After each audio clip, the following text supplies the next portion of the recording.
As we've been hearing over the past few days, the banking sector is evolving rapidly, presenting a variety of opportunities in what's become a non-stop world. The State Bank of India has become a recognized example of digital transformation. And I'm delighted to say that Ms. Vidya Krishnan, Deputy Managing Director of the State Bank of India, joins us right now. Wonderful to see you again. It's been a couple of years. I think we caught up in Amsterdam back in 2022. It's good to see you again. Let's get right into it. We've seen a tremendous change in the industry currently. Tell us about this and how the State Bank of India has harnessed these opportunities that change can bring. First of all, thank you very much for having me here. It's wonderful to be part of Sibos. Yes, as you said, we did meet at Amsterdam. And I do see that Sibos is growing every year. Compliments and thanks once again. So coming back to India, yes, digital transformation is what is driving force today as far as the financial sector in India is concerned. And this to a very large extent, rather most of it, is because of the kind of digital private and digital public infrastructure that has been created by the government, where we are looking at inclusive growth, getting all our citizens in the country to be part of the economic growth. The kind of stack, the India stack that we talked about for identity, digital access, for payments. So digital payments as well as digital finance is what is driving growth, and rather is pivotal, being adopted by all the players in the financial sector. And as far as State Bank of India is concerned, we are often referred to as a proxy for the Indian economy, as well as a banker to every Indian. So yes, we have a very large role to play. We spoke at Amsterdam about democratization of payment and democratization of commerce. Now it's all, there's a lot around lending that we would like to do as part of the financial inclusion agenda, as well as the growth for the bank. And here, digital transformation that we have embarked upon is a very important theme. We started way back, but we continue it, and it's only getting stronger and stronger as we move on. I mean, there's no doubt that State Bank has played a very, very central role in the journey for the digital banking journey in India.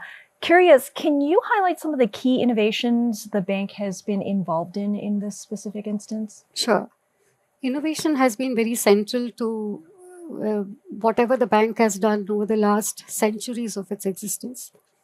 And when it comes to technology, we started with computerization sometime in the 90s.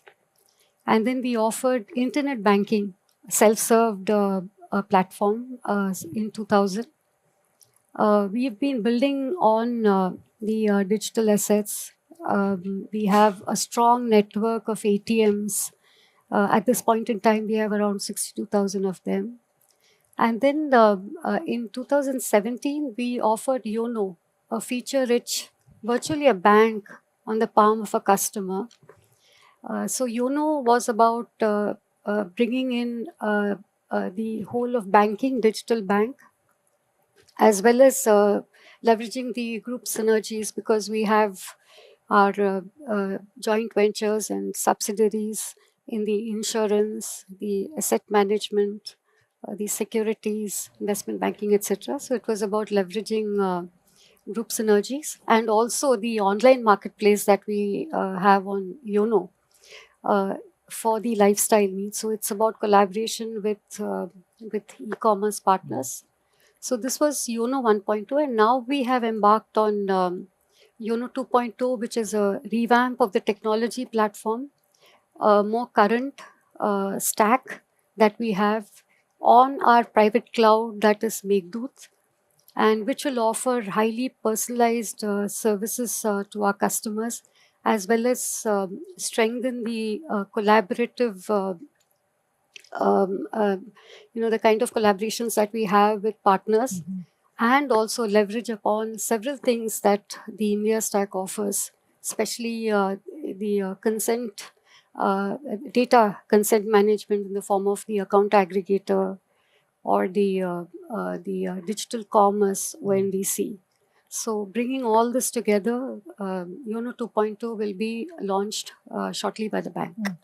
So it's been we are at it. It's a journey. We look at it as a journey where we can bring the best customer experiences, the ease of use, as the customers would want it. At the same time, be able to play a pivotal role in every every section of the business. That is, whether it is a retail or whether it is the MSME, the medium and small enterprises, which also we believe are going to be the growth drivers.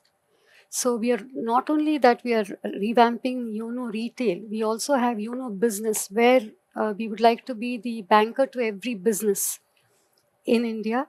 We also have YONO Global, which is for our across our various geographies that we have. And we have YONO Krishi for our farmers. So it's a whole bouquet under the banner of YONO that we would like to offer to our customers, both in India and abroad. We do hope that this will help us in cross-border remittances as well as in lending, that we believe is going to be very important for economic growth. You call it a journey there, Vidya. It's a journey with very few breaks. Banking now more than ever is a 24/7, all day, every day sort of business. What sort of challenges and opportunities are there to be faced? Yes. So I just want to give you a taste of the scales that we operate in. So as I said, YONO today has around 82 million registered users. We add around 70,000 per day. We do around 12 million transactions on YONO alone per day. The famous UPI that we had actually spoken about in Amsterdam, which is a universal payment system that offers interoperable payments, which now is also looking at cross borders. We do something like 230, 240 million transactions per day. We do around insurances. We have done around 200 million insurances in the last 1 year. So this is the kind of scale that we operate. So the challenge certainly at this, and this is on one side, that is the demands of business, the user fees, etc. And the other side is also around security.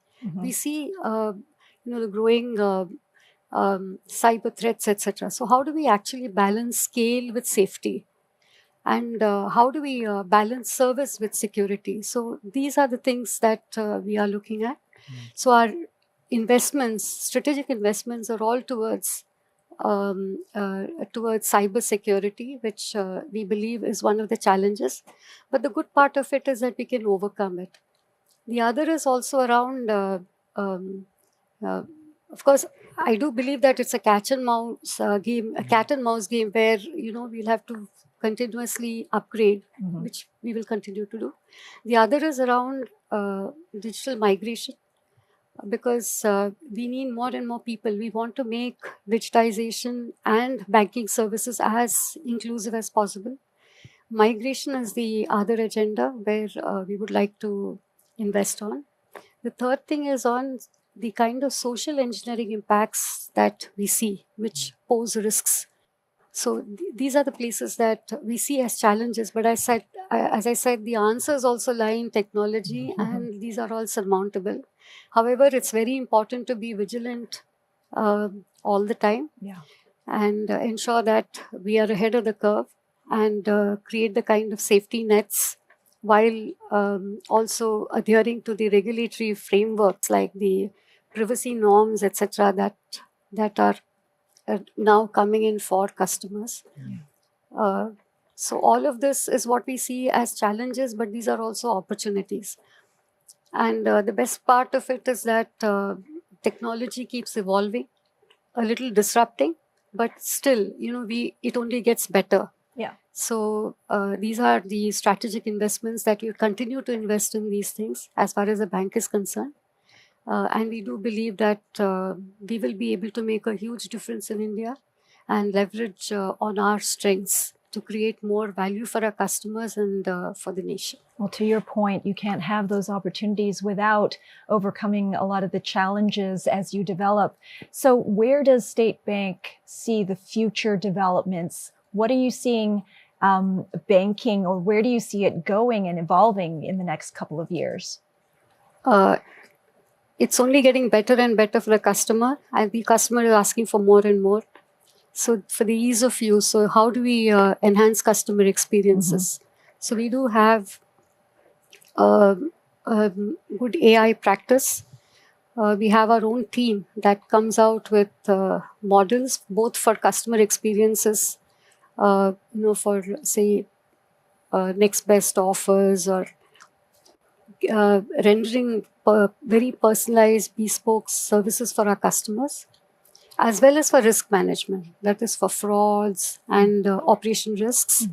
So we would be investing a lot in AI and Gen AI going forward, as well as we would be investing in resilience, because we would like to move from a proactive to a preventive stance, and that also involves technology and great engineering, quality, as well as telemetry, so and assets, the right assets. So we would be investing in all of this, and also a lot on customer education to help them understand the risks that some of these social engineering that we see around, like phishing, etc., pose, and also help customers migrate to digital channels which we feel will bring in cost efficiencies